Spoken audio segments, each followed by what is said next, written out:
Okay, let me keep reading. So Tet follows up. She says, Romans 8:29, for those whom he foreknew, he also predestined to be conformed to the image of his Son, in order that he might be the firstborn among many brothers. Yeah, this is a difficult verse. And Romans is very difficult. This is one of the reasons why when we have new believers, or if we have old believers that are new to the Torah, I recommend just read the Gospels and perhaps Revelation for now. There's a lot of stuff to read in the Tanakh, right? We have 70% of the Bible is the Hebrew Bible, right? Maybe 75%. Read and master that. Read and master the sayings of the living word, Yeshua himself, right? And now, if you want to get into an old friend of mine from many years back, a Messianic Jewish guy, his mother was a Kohen. And so he'd sometimes like to allude to being a Kohen. We're like, you're not a Kohen, it's your mom. Meaning, not she wasn't a Kohen, but from a Kohen family, a priest family. But anyway, this guy, he used to get upset when people would take one verse from Paul and they try to turn the entire theology, which is cohesive with the sayings of the Messiah and with the Tanakh or the Torah. And he'd say, I remember one time he's banging the table, because we used to have these discussions after the Torah service. We're all sitting around eating together after Mincha. And he would say, you're reading other people's mail. So he'd say, you're reading other people's mail. And this is so true. When we study Paul, Rav Shaul, when we study his letters, there's so much study that needs to go into that. I'm not saying it's not divinely inspired, God-breathed, etc. But first of all, it's a lower level of holiness than the teachings of the Messiah, right? Just like we have, for those of you, I hope you've seen, it's on my Hebrew Literacy channel. You can read, you can go to the language snippets, and look for TaNaKH. There's a teaching on TaNaKH. So TaNaKH, right? We have TaNaKH, it's Torah. Let me draw on the screen here. So we have the reason we call it TaNaKH is because it's Torah, Nevi'im, so the prophets, and the chatuvim, the writings, right? Like the history in the Book of Kings and like some of it, pardon me, the Chronicles, that kind of stuff, right? So this is in the order of holiness. So the first T, this is the most holy. He's number one. Okay, number one. Yay, number one. The Torah. The prophetical writings, the writings from the major prophets. This is number two. Okay, and then finally, the historical stuff, some of the wisdom literature, etc., that's number three. Okay? So this means if you have a verse in Torah that seems to be contradicted by something by the prophet Isaiah, Torah wins. You see? It doesn't mean there's a real contradiction. But if there's an apparent contradiction, Torah wins. We go with the plain understanding of the Torah. So I've been pushing this as a messianic theology for a while, that I believe the same applies to the apostolic writings, although maybe we only have a couple levels instead of three. I'm not sure. So the Gospels are the living Torah, right? The sayings of Yeshua, he's the living Torah. So this is on a very high level, right? Like the Torah. And then we have, the rest of it falls either into category, maybe Revelation, except for when it's his words, would be something like the prophets, right? It's a prophetical vision that Yochanan has. And then the letters from whoever is the letter writer, we don't always know who it is. This is this other people's mail, right? Dealing with their problems over in the culture that they had to deal with in Galatia, the problems that people had to deal with living in Rome in these godless societies, right? The problems they're having to deal with, many of them are converts, so they've joined Israel and they're from these pagan cultures. This stuff, this is the writings, right? On the level of the writings. So if you have something that seems to contradict what the Messiah is teaching, we go with the Messiah. So for new believers, for people that are new to Torah, I would emphasize, don't bother with Paul for now. If you got tons of time, fine. But get ready to study your tuchas off. You need to learn the context. You need to learn to whom he is writing. You need to learn what was happening there. So, for example, there are some good books on Romans. I would recommend that you read. Again, this is heavy reading. Okay, on some of these pages, the footnotes are, there's more footnotes than there is book text, right? Than what the author is writing. He footnotes very heavily.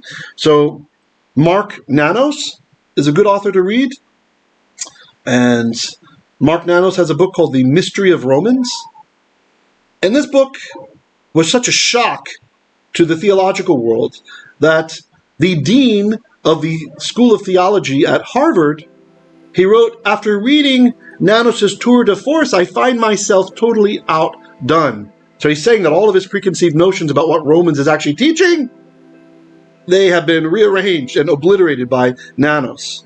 He's a Jewish fellow, by the way, who knows Greek, Dr. Mark Nanos. And then we have on Galatians, which oftentimes causes it's hard for Messianics to get clear with Galatians because we're reading in English, separate from the culture, the problems they have in Galatia. There's a great book by the same author called The Irony of Galatians. And he makes the case that Paul is using what's called ironic rebuke. There were different styles of letter writing in Greek, and one of them is ironic rebuke. It's where you rebuke the person or persons with irony. You're kind of being sarcastic, right? And so when this comes into English, people who do not recognize that the sarcasm is there, that he's being sarcastic, they'll take words from Paul and they'll shove it in the Messianic believer's face. Look! And it's like, dude, it's the opposite of what you think it means. The style of the letter is ironic. He's being ironic, right? And you have to understand the situation in Galatia. They had many people who were ethnics from that area, non-Jews, the ethnoi in the Greek, and they came to join Israel through the Messiah.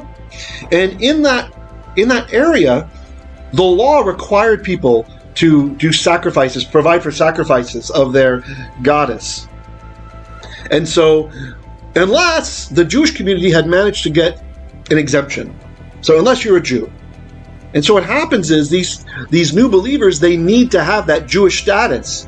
It's kind of like someone who really identifies with Judaism. Maybe they've got a grandparent or something who's Jewish, and they feel like they're Israel, and they don't want to be rejected, right? And they want to immigrate to Israel or something like that. But they don't have enough blood to make the connection, so they're tempted to join Judaism, right? Because they want that status, or maybe they're even in danger in their home country, right? They want to get out of there. The religion of peace is trying to do something to them, but they can't flee to Israel, even though they are a son or a daughter of Israel. From the biblical way of looking at it, they've joined us, right? They've joined us. And so you have these Galatians, they're trying to get the status, trying to get their Jew card, right? And that's what the conflict is about, right? Because they're being persecuted and punished by the government for not giving money to their temples, for not participating on the holidays, etc., the pagan holidays, and yet they're quasi-Jews, according to the non-Messianic Jewish community, which had the power to label who's a Jew and who's not. So with your question about Romans, this one verse from Romans chapter 8, verse 29, foreknowledge is different from predestination. I would take issue with the word predestined there. Having foreknowledge does not mean, for example, if God knows what you are going to do, it doesn't mean that he destined it to happen. Maybe he knows you're going to sin, right? He sees all ends. Or in this particular case, he knows that you're. Actually, I have a little bit of a heretical perspective on this, according to the normal protesting Catholic perspective. I don't believe that God knows everything that you will do. I believe he knows most of it, and he knows all possibilities. So this idea of omniscience, for me, omniscience means he knows more than any other being in the universe, right? But that's part of the joy that he had in creating humanity, that we can surprise him, that we can make choices, right? But he's the perfect chess player, so he's planned all the permutations. You're not going to make his will not happen, right? It's a heavy question, it's a heavy verse. There are some other verses also that seem to support the concept of predestination, but we have to take all of Scripture as a whole, right? And we have to apply also reasoning and logic to it. So, all right. And by the way, this firstborn for Yeshua, the Greek word underlying that, I believe, if I remember correctly, is prototokos. I'm not sure if it's what Paul is using here, but in other places, when he's called the firstborn, he's the firstborn of the dead. He's the prototokos tom nekron, is what the Greek will say in other places, right? Not meaning firstborn as in the first created or something like this. It's a good question, Ted. It's a good verse you threw up. Okay. Louis says, okay. So somebody must have turned the default on the software off to not block webcams, because usually I have webcams blocked. So maybe one of the other leaders accidentally turn that off, or they like to allow people to do webcams or something. I'll just have to remember each time to block that so nobody has an accident. Jane says, because there's a partial hardening has come upon Israel until the fullness of the Gentiles has come in. Right? Lester says, getting better now. I'm not sure what that was.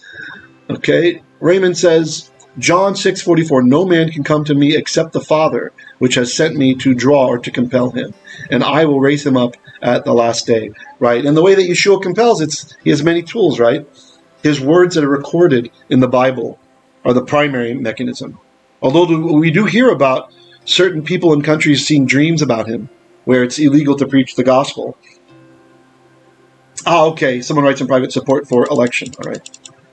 Maravik says, fullness of Gentiles. Is this referring to worldwide spread of the Gentiles? It's referring to Gentiles. Remember, you have to think about what really ethnoi meant to Jews in this time period. It's a little bit different than today, right? In those days, an ethnic was a pagan. It's like saying pagan today. Now, it's not exactly a pagan anymore, because you have many Christians, for example, who are Gentile Christians, and they violate the Sabbath. They break the fourth commandment every week.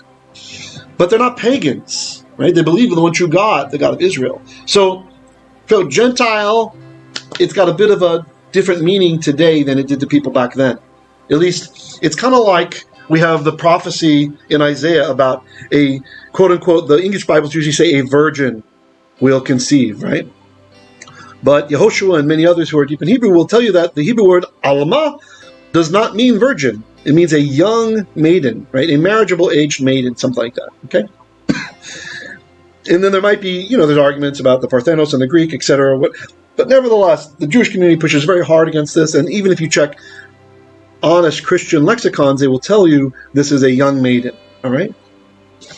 But it's, what kind of sign is it? Is she's giving birth, right? Women get pregnant all the time, right? So when it applies to Yeshua, this is the virgin thing kind of comes out, and it's illuminated to us by the text. So in the same way that one might understand that, well, yeah, a young maiden in Israel who's unmarried, we might understand she has the attribute of virginity, right? Well, surely she's a virgin, right? But in and of itself, it does not mean virgin. You understand? So if we put the word righteous, a righteous young maiden, daughter of Israel, will conceive, then we might understand, okay, she's a virgin, right? If it said unmarried, for example, we understand she's a virgin. It makes it clearer that the maiden has this attribute of virginity, but she might not, right? She could have been married and then divorced or whatever, right? Husband died, okay? So the same thing with Gentiles. When you read the word Gentile, it's important to understand it doesn't mean exactly like we use it today. In those days, yes, it meant someone who's not a son or daughter of Israel, right? And the attribute that they had was paganism, right? Only Jews were monotheists in this time, right? So you have this, you understand? So it doesn't necessarily mean pagan, but it's useful, I think, for hermeneutics to understand, to kind of think in your mind, when you see Gentile, a lot of times there's this idea that they were in a pagan status, and if we're talking about believing Gentiles, now they're not, right? They're being removed. Most Gentiles were pagans, and that might not be the case today. Okay, so yes, it's about the fullness of the Gentiles coming in. It means where are they coming into? So you need to ask the question, if they're coming in, what are they coming into? They're coming into Israel. They're coming into the adoption. They're being adopted by Abraham and Yaakov. They're being adopted into our people. They're becoming Israelis, so to speak.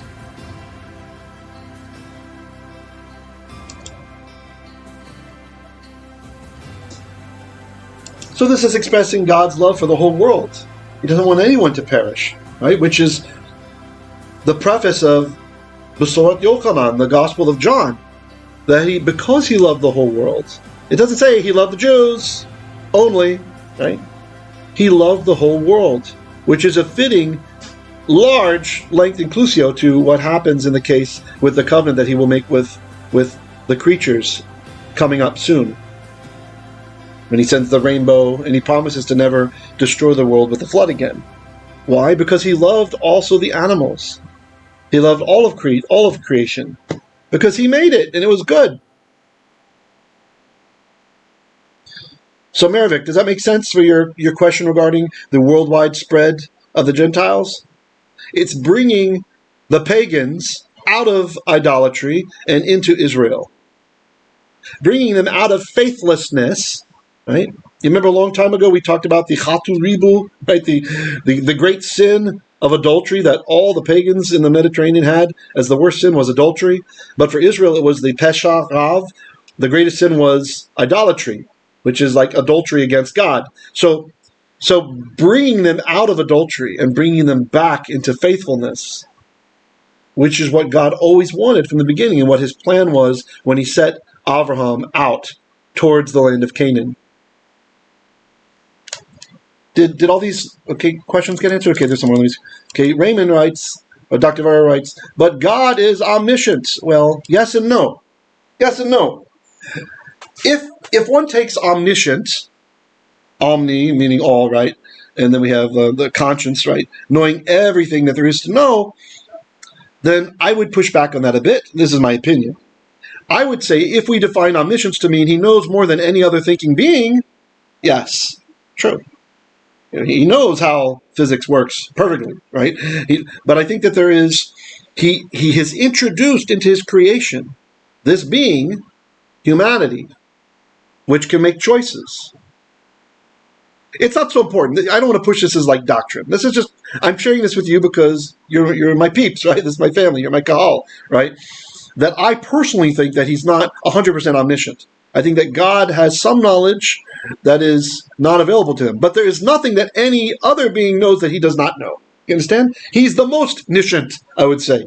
I don't know how to say Latin for most. Like, most niscient. That's what I would say. But that nobody can get the drop on God because he knows all permutations that could happen. And so he can respond to all of those. This is not so important. Yeah, I realized, I just saw that Raymond's Dr. De Vera. Yeah, I said Dr. De Vera. Before I read that, I realized, okay, that's Dr. Vera. All right, no audio. Maravek says no audio. Is anybody else experiencing that?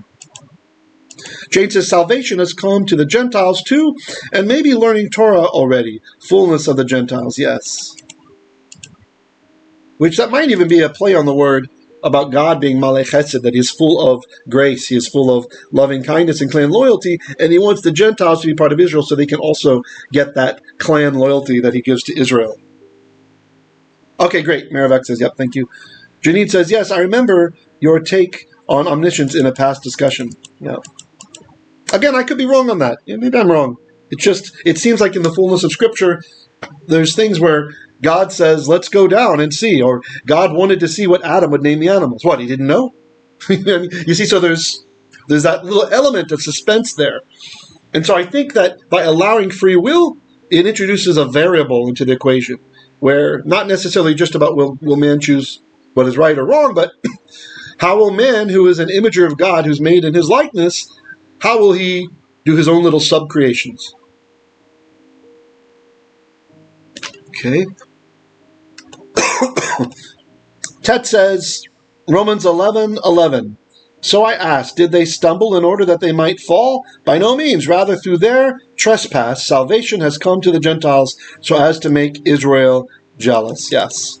Yeah. What makes Israel jealous? What makes the natives jealous? The Ezrach. We're told that there's one Torah for the Ezrach and the grafted-in as well, right? For the ger, right? The convert and the native born as well.